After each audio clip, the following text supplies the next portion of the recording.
Recorded Books presents an unabridged recording of I, Emma Freke by Elizabeth Atkinson, narrated by Ollie Ahn, and directed by Angel Morality Dotson. Chapter 1. Let's say you were the hands on a clock, with the least popular time being 1 o'clock, all the way up to the most popular time being 12 o'clock. What time would you be? The school psychologist, Miss Fiddle, studied me as if I were an experiment about to bubble over. Do you mean what's my favorite time of the day? Miss Fiddle shifted in her big, cushy office chair and stared down at her binder.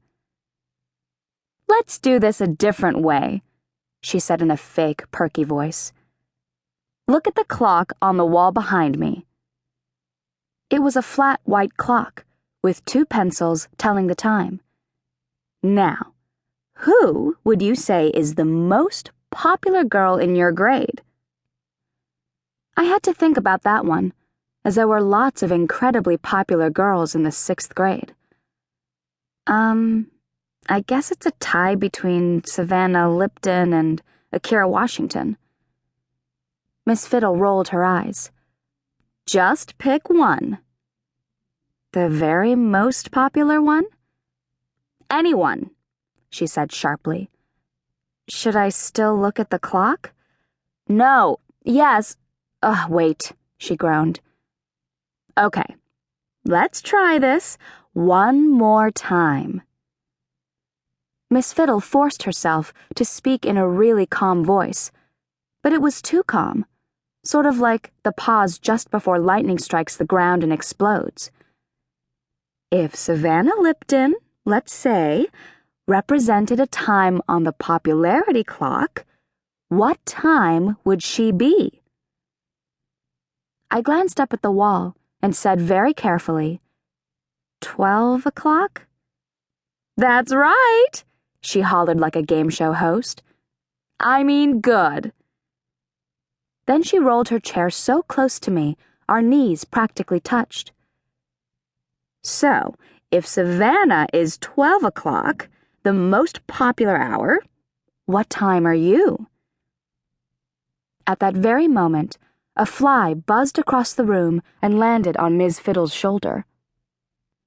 I could tell she knew it was there, but she ignored it and stared right into my eyes.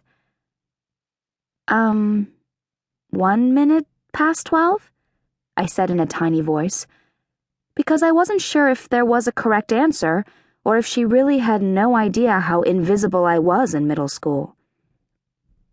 Without turning her head, she reached across her collarbone and smacked the fly dead, then flicked it off her shoulder. We were not including minutes, said Miss Fiddle, arching one eyebrow so high it made that side of her mouth droop. Just hours. But before I could correct my answer, Miss Fiddle whipped her chair around and began typing on her computer. I sat silently and waited for directions. I never knew where she was going next with these sessions. Suddenly, she stopped to look back at me over her slit glasses.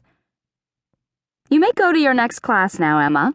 We'll meet again on Thursday from 10:35 until 11:21. She returned to her typing as if she had a deadline in about 6 seconds. Excuse me, Miss Fiddle? She replied, without missing a letter on her keyboard. Do the minutes count on Thursday, or should I come from 10 o'clock to 11 o'clock?